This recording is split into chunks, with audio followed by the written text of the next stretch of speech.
Hey Rev City family, have you ever known someone who seems to always have on a great pair of shoes? Like regardless of what they're wearing, their kicks are always beautiful and bright white and just kind of on point. I happen to be married to a man like that. He's what you might call a shoe guy. And today I want to talk to you about how all of us, in a spiritual sense, are shoe guys and gals. In both the book of Isaiah and Romans, there's a passage of scripture that reads, "How beautiful are the feet of those who preach the good news."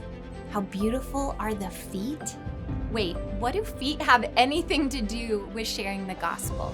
Well, oftentimes in biblical days, good announcements or good news, usually about some kind of victory, was delivered by a messenger, someone who was sent out to share. As Christians, we are all now messengers of the good news of Jesus Christ.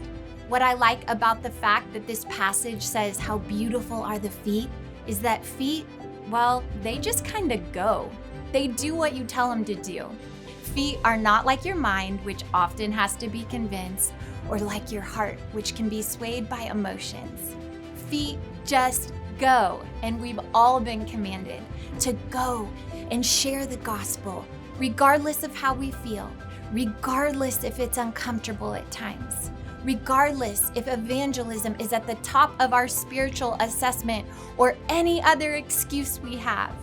If you're like me, sometimes I look at people who boldly share their faith as if it's just a preference. Like, oh, him, he's a shoe guy. That's his thing. That's what he's good at.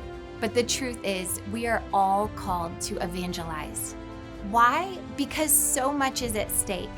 Romans 10:13 says, "For everyone who calls on the name of the Lord will be saved. How then can they call on the one whom they have not believed in? And how can they believe in whom they have not heard? And how can they hear without someone preaching to them? And how can anyone preach unless they are sent? As it is written, how beautiful are the feet." May we all take that first step today.